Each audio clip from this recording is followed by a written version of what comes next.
Welcome to Real Estate Radio Live, an informative and engaging podcast discussing everything you need to know about the world of real estate. Your host, Joe Cachera, provides you with insight and guidance on how to buy, sell, finance, and invest in real estate. He also offers real estate tax management strategies, new construction advice, home improvement tips, and much, much more. And now, to guide you around the world of real estate, here's your host and Real Estate Radio Live team leader, Joe Cachera. Welcome in, Joe Cachera with Real Estate Radio Live. Thank you for those that are watching our live feed on Facebook. We are continuing to show Happy New Year. 2019 is here, and we're ready to go. A lot of good, exciting things happening. Most of you know, have been following the show. We do these podcasts 3 or 4 days a week, depending on our schedule, but our continuing series, the first year, last year in 2018, we did Starting Something New, right, Jack? A series in Silicon Valley, Starting Something New. The whole idea is taking you from start to finish, really A to Z, nuts and bolts of starting a business. A lot of things went into that, and this year the series we kicked off is going to be growing your business. And today we're going to talk about bringing on partners, which is a very, very specific need and can be very complicated, at the same time exciting but complicated. So that's what we're going to talk about today. Before we jump in and do that, just a reminder for those that have not downloaded the podcast, you get it anywhere. Just go anywhere online, type in Real Estate Radio Live, or just type in where do I get a podcast. Anything that has to do with podcast, type in Real Estate Radio Live, and you'll be able to get it and download and listen to the show and follow to it. Hopefully we appreciate those that continue to follow the show. We get thousands of downloads each month. We appreciate that. Jack, before we get started, maybe give listeners again an idea of what your practice does and your expertise. Sure. Jack Russo, Computer Law Group. We're in downtown Palo Alto, and in San Francisco, we're a Silicon Valley law firm. We help startups. We help growing companies. We help public companies. We're obviously not a huge firm. We tend to be more boutique-y, but we focus on what are the needs of entrepreneurs. And the original series last year was motivated by a book I did, which we give out to people for free when they send email, they make questions, or they ask questions, that you have here, called the Entrepreneurial Lawyer's Guide to Starting Something, which was kind of an evolution of an idea of, lawyers don't tell people enough educationally, like you do for your clients, what they need to know. And in fact, a lot of what they need to know can be crystallized, and the book is relatively short, under 100 pages, but it really contains some basic knowledge. So this year, we talked about it and you agreed, let's do something that's a follow-on on growing something that's been started. And the goal then is to have a second book, which I'm in the midst of writing, which has some of these ideas incorporated in different chapters, hopefully as concise, with a view of what are the things that are going to be most important for you to think about as you start to grow and scale the business. And what are the various choices you make? So last time we met, we talked about how there's a basic choice between employment and outsourcing. And you have to think hard about what are the trade-offs. Am I going to spend a lot more money than I really have? Because you're always balancing, and we did this SWOT analysis of trying to figure out what your strengths versus weaknesses and opportunities and threats are, because you'll try to put money on where you can expand your strengths, minimize your weaknesses, take advantage of your opportunities, and mitigate your threats in a way that's wise, which means, for example, if you're doing something like PowerPoint slides that you can get done from an outsourced approach at a fraction of the cost, so long as there isn't a risk that some confidential information is going to be taken or something else, it's probably a wise use of outsourcing. And people are starting to recognize that. It's taken a while. Even lawyers who in the past were like, I would never outsource anything, they're starting to realize, outsourcing works, and you have to do it to compete. And you have to do it in smart ways. So you're seeing that more and more, and, lawyers tend to be the slowest people on earth. I like to say, it took a while for lawyers to finally get keyboards on their desks. There still are a few that refuse, but literally, a lot of lawyers were like, no, keyboard, what do I look like, a secretary? Are you crazy? And now lawyers, if they don't have one, they have two. Yeah. And some even have three. And I've seen some recently with 4 screens going at the same time. And years ago, that would never have been viewed as a positive thing. 2 things. One, I was thinking as you're talking, so this could become part of the audio version of your book, right? Yes. Goes right alongside. It goes alongside, and it really is good to do it interactively because it's not just for high-tech or software-based firms or internet-based firms, even though almost every firm has had some kind of internet component. It's almost impossible. You can't That's true. Right. You can't even be in real estate anymore because the tenants, if you're in rental real estate, will say, well, where's your online application form? They just expect it. Right. They don't want to fill out a piece of paper. They want some automated way to almost chat in or text in what it is that they need to supply. You know, we're living in a world where millennials are only doing things online. Right. And it will be a negative if you don't put part of the business online, and that's a competitive advantage. I'd also like to say, as we kick this off, you know, congratulations to the people that got to the level of growing. Yes. We're going through that right now, as you know, with our company. And one of the things that I've learned over the last year and a half is you do all the work that no one wants to do. That's right.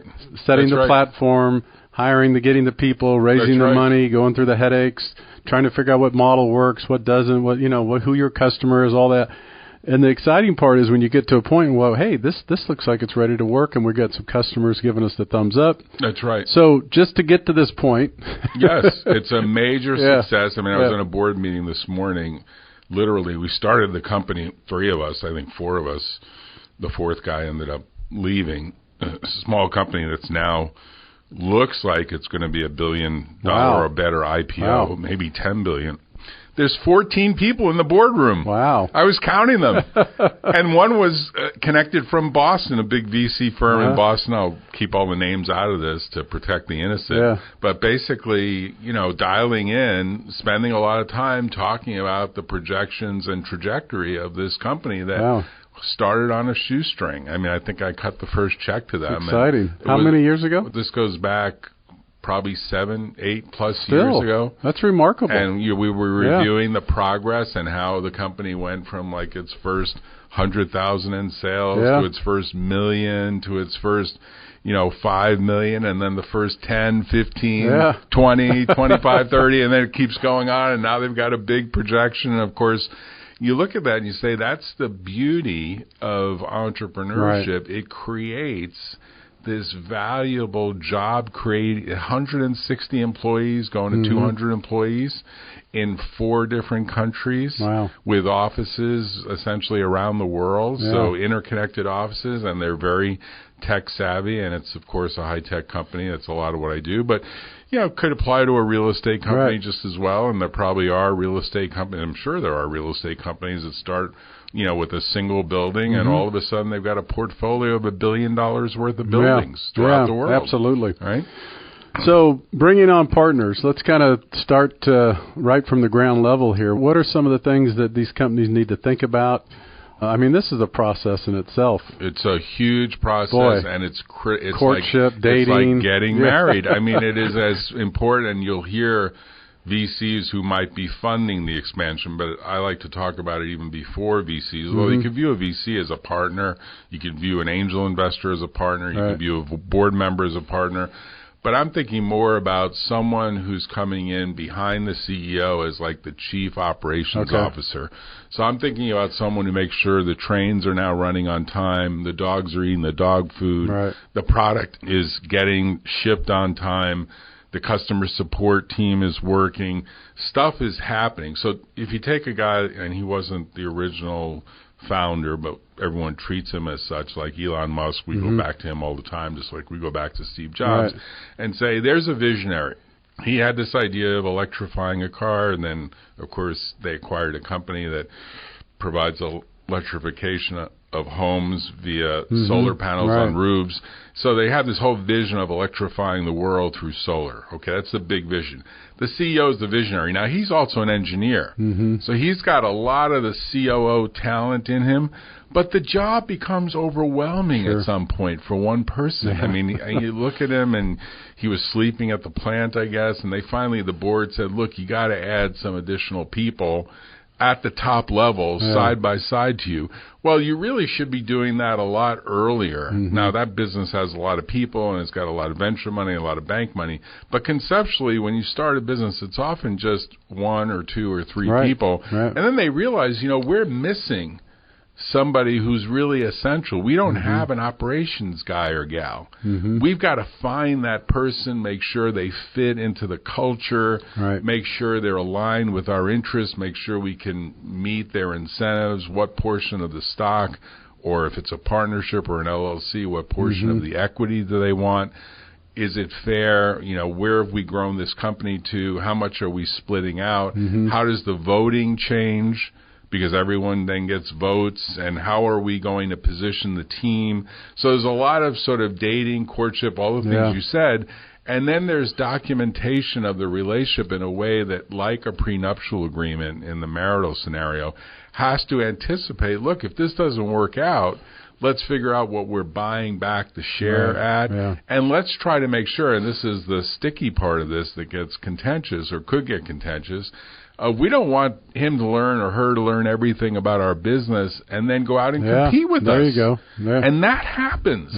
And that happens in California more often than people want to believe, because we have a state where you cannot, as a matter of law, have a post-employment non-compete, except in two exceptions, which are actually very thin exceptions, although I had a client in my office this week that may be subject to such an exception, where you sell the business, where you sell your stock back. So the section of the Business and Professions Code, the California Business and Professions Code, section 16600, says you cannot have a post-employment non-compete. Really, it says you can't have a non-compete at all, period, except during employment. Obviously, there's a fiduciary relationship, and there's going to be a non-compete while you work, because you're working exclusively for someone, presumably, as a full-time employee.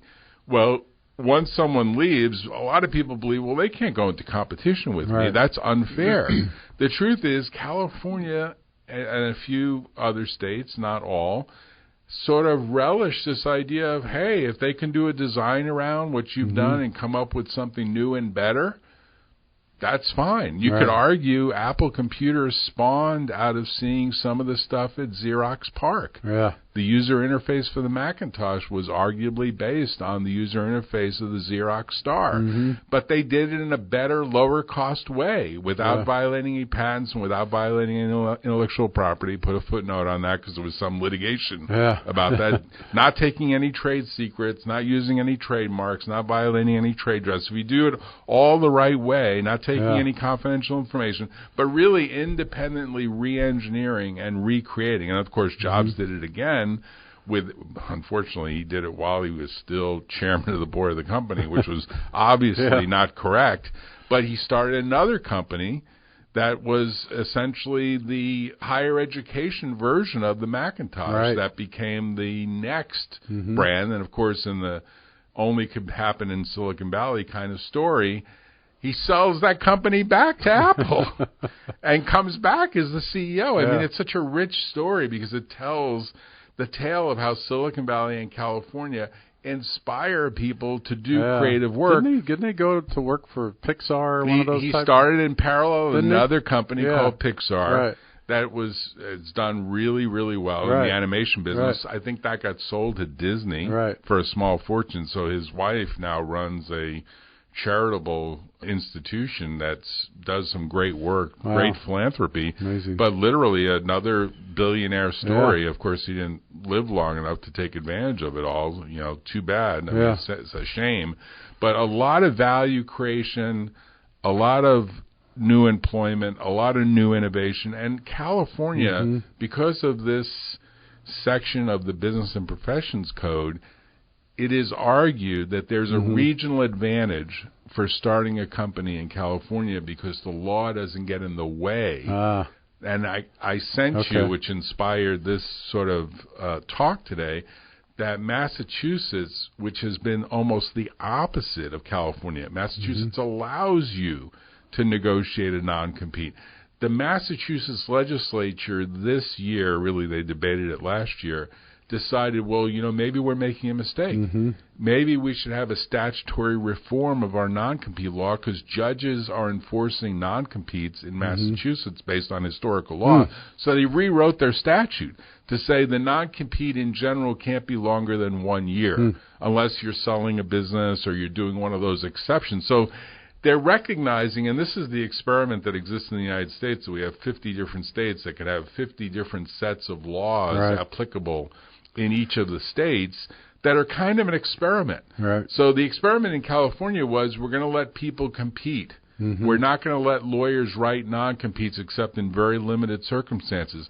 We're going to allow people to leave, and if they can do without violating someone else's intellectual property rights something better, more power to them. Right. In Massachusetts, they took the opposite view. Hey, we're going to protect the business.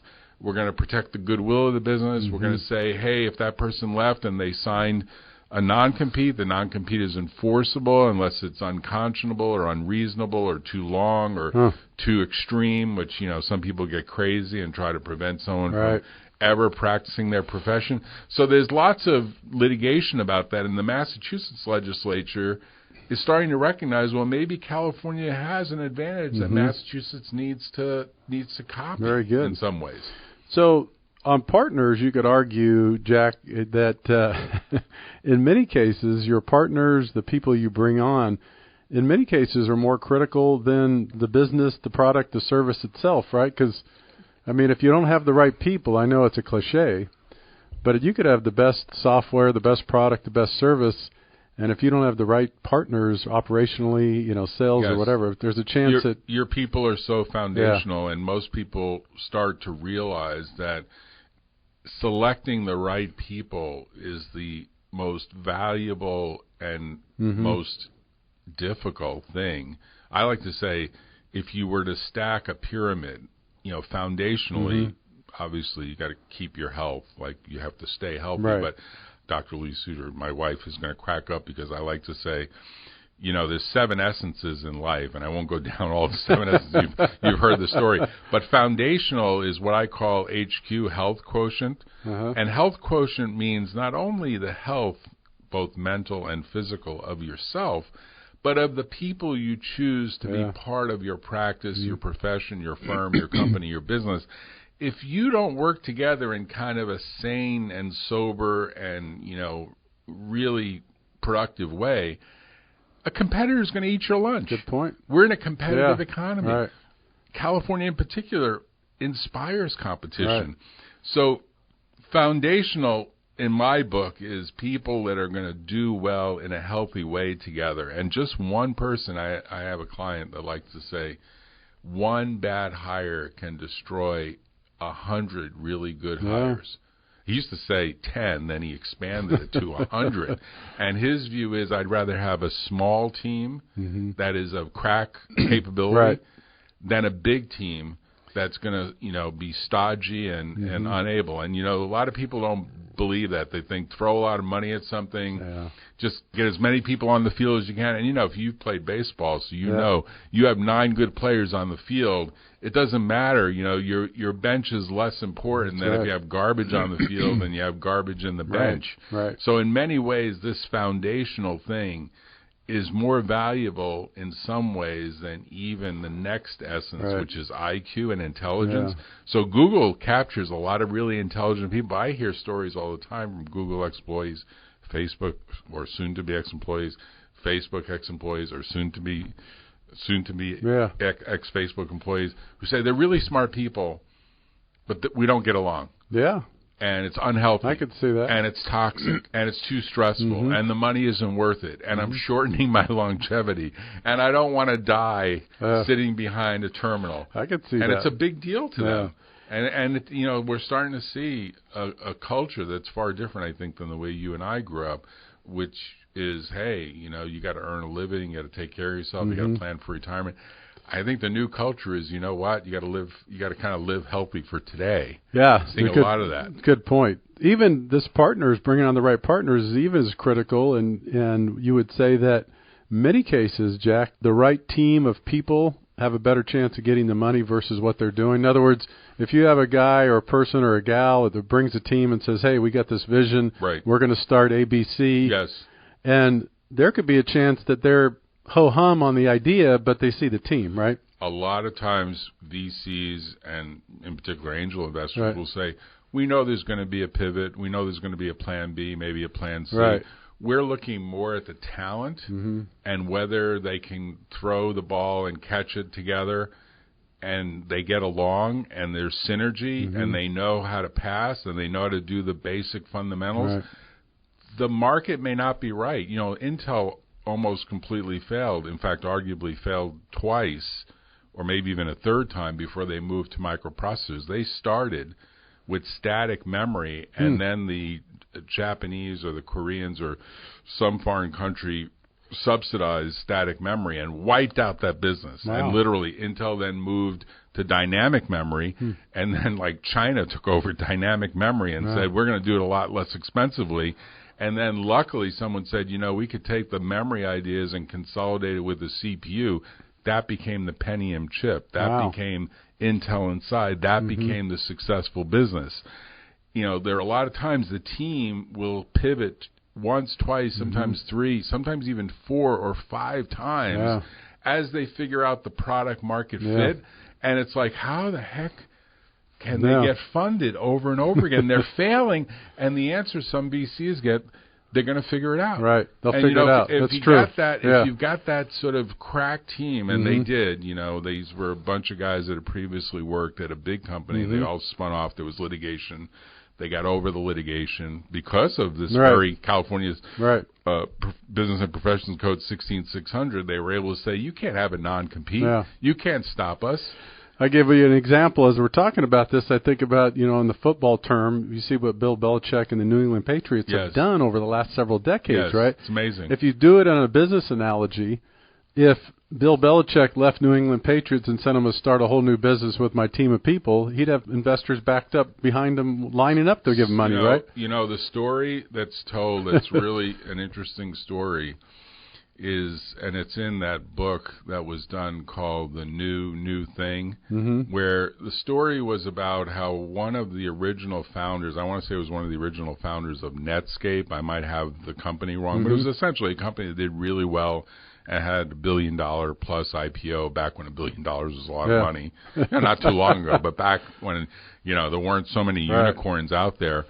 And the guy literally went to the meeting. I forget who the particular person was, but he went to the meeting and he said to the VCs, he put up a triangle on the whiteboard.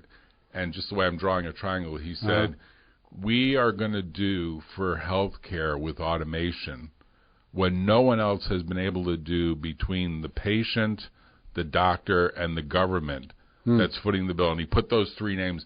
He said, that's why we need the first $10 million. That was the whole pitch. And they were like, I got the check written.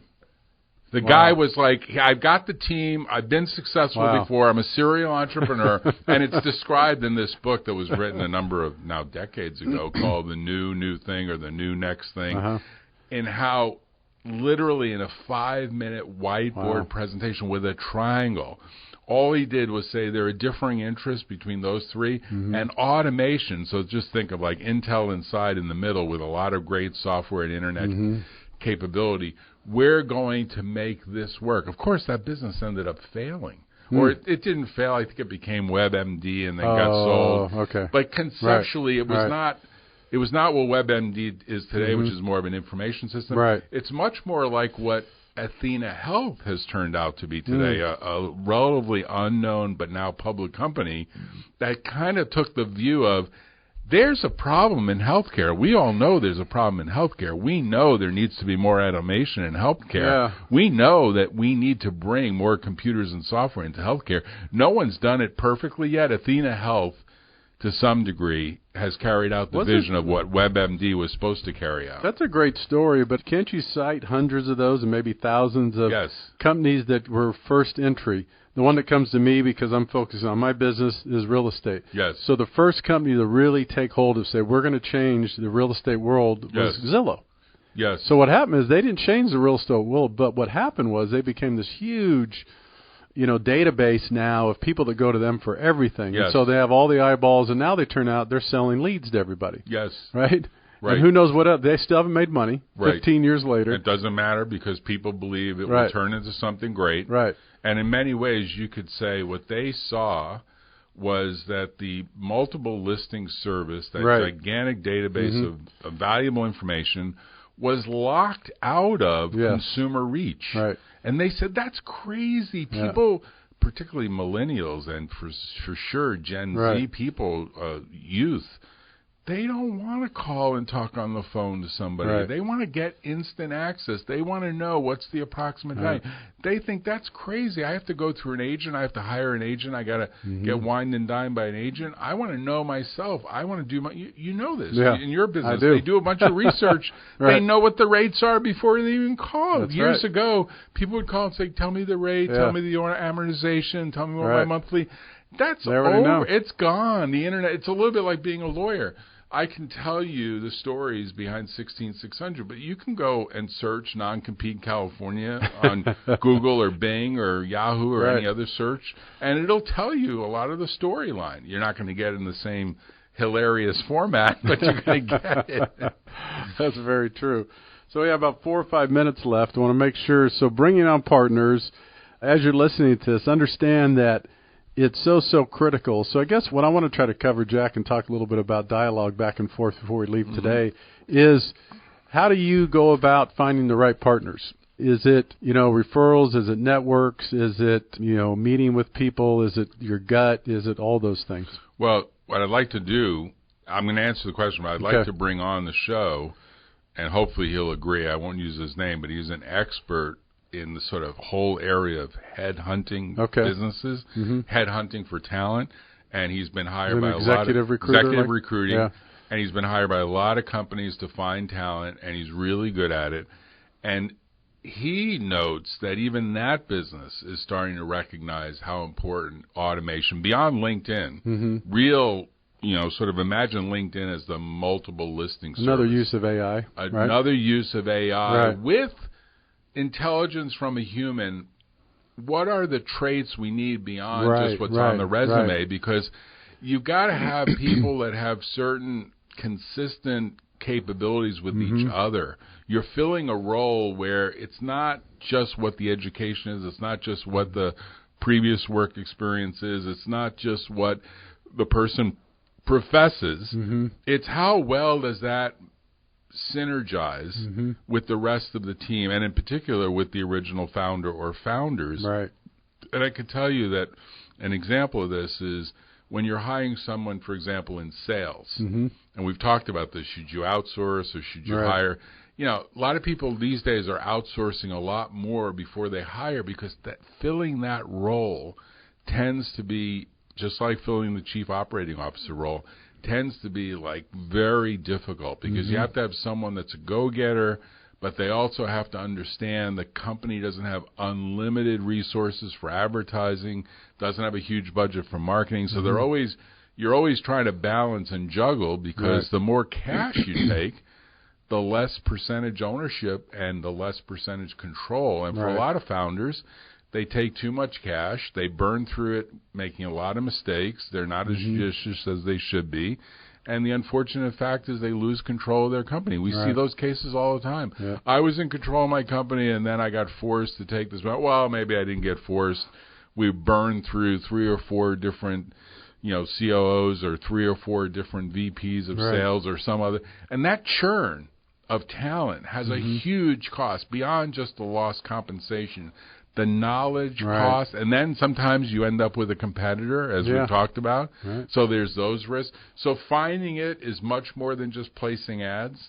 Finding it is much more than just interviewing a bunch of people that come in off of some response. Good points. But the other one isn't, and I'm hearing more and more, and it makes sense logistically, but this is the other challenge with this, is most people will tell you, if someone's out of work, be skeptical.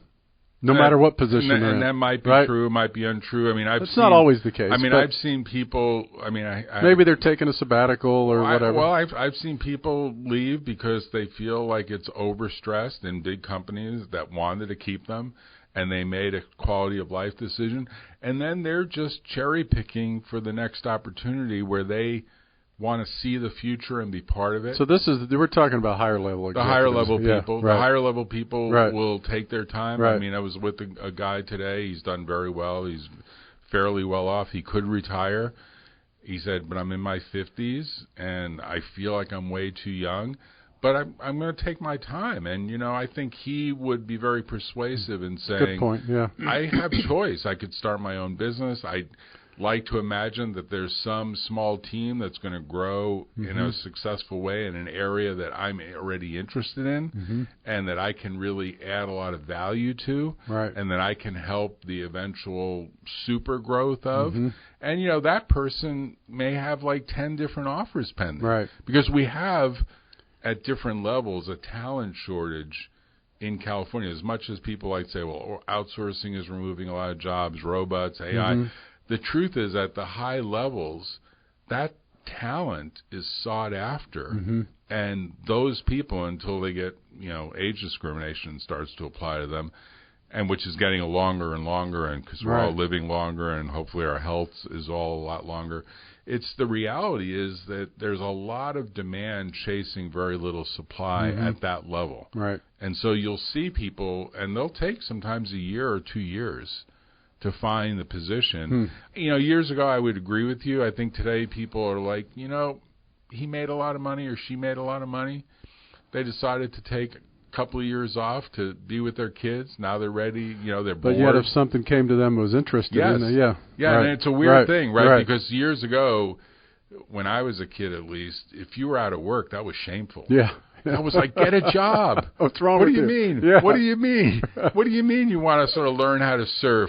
What do you mean you're like? I have a good friend. He just got his flight license, and he spent like I don't know. He didn't give me the tally. He spent a lot of money, and then he was saying how many hours it took of his time. Yeah. And now he wants to buy his own plane. So I said, you're going to have to go back to work to buy your own. He said, no, I'm going to buy my own plane. Exactly. It's not cheap. And I'm sending these articles like Boeing just tested a flying car, so maybe it's going to be obsolete. Because I'm sort of saying to him, what do people like to say? The day that people are in love with their yacht is the day they buy it, and then the day they sell it. Yeah. And sort of like, it's a little bit like buying a plane. It's a little bit like buying a yacht. But he put in all the time, and now he's a successful pilot. And now the question is, like, okay, got to get a plane, So he could go back to work. He could find he needs money. He could go back to work in a couple of years, I guess, and decide, hey, I got to go back to work to support this expensive hobby. That's funny. And I wouldn't be. I mean, he's a really smart guy, and that's a example. Any company would be glad to have him. So wrapping it up, how are you going to put a bow on this as we finish today's show on bringing on partners? So I would say 3 things are important. The first is treat it as seriously, maybe, almost as seriously as getting married. Yeah. I mean, in fact, VCs often like to say, you're going to spend more time with me as your business partner than waking time than you do with your spouse. So let's make sure this is going to work. Yeah. And, of course, at the same time, the entrepreneur wants a quick decision and wants the money as soon as possible. So make sure the match is right, whoever that partner is. We're talking more about people inside the business. Right. Because there you're really going to spend a lot of time with them, and you're really going to get to know them. And I like to say, and I think I've said this to you in a different context, the best way to find and really qualify people or to really make sure you have the right person is at least 4 detailed steps. Obviously, there's initial interview. They got to get beyond that. You got to get beyond that. The team's got to get beyond that. Then, of course, there's an interview that's usually done with outside advisors or board members to use an external set of eyes. Right. And then, and this is where people don't go. They often make the hiring decision right there. Try to invite them into your home so they get to see how you live. Yeah. Let's say you don't live that extravagantly. They should understand that you might be a little more frugal. You might say, hey, when you go to the airport, go with Uber Shuttle and don't go with Uber XL or whatever. I mean, I'm using it as a pretend because there's a good story about that I'll tell separately in another show. But then the 4th level is try to get invited into their home to see how they live. Right. And those are hard things to do because people are very private. It's true. But if you get invited and it's like, wow, this guy has got like a wine collection, or this gal has got a wine collection that's worth like $250,000.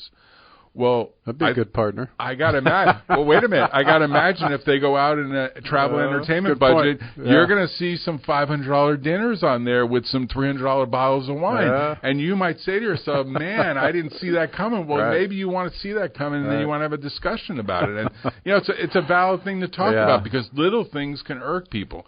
So do the qualification, make sure it's the right person. Then you really should do the documentation, because even though you can't get a non-compete, you might be able to get something that at least gives you a transition period where if they do leave, they're going to help you with the transition of customers or the transition of people, and that the courts will uphold so long as it's not a non-compete. And then the third thing to realize is the law is different. So in California, we've got a law that allows competition. So you got to be very sensitive to knowing that the intellectual property is where you've got to sort of draw the line on how the exit occurs, whereas places like Massachusetts or New York or really East Coast states tend to allow and tend to let you write contracts, albeit they're clamping down, but you're not going to get a lot of protection. So you really have to put more time in thinking about what's the valuable trade secret, what's the secret sauce, what's the confidential information, what's the intellectual property that you want to steer them away from, and make sure if they are going to re-engineer something, they really do it from scratch. They really do it based on independent development. Very good. All right, before we duck out, let people know how they can reach you. So it's Jack Russo at Computer Law Group in Palo Alto and San Francisco. 650-327-9800 is the phone number, or you can reach me at Jack, J-C-K, at computerlaw.com.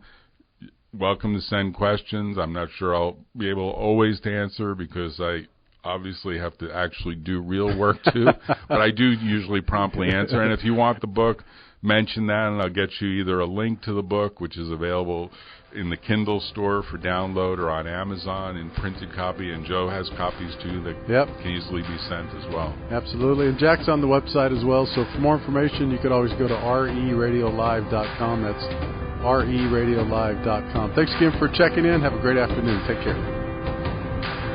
You've been listening to Real Estate Radio Live. For more information on today's program, visit 𝗓𝗡Radiolive.com. That's 𝗓𝗡Radiolive.com. Subscribe to our podcast. Discover more at 𝗓𝗡Radiolive.com.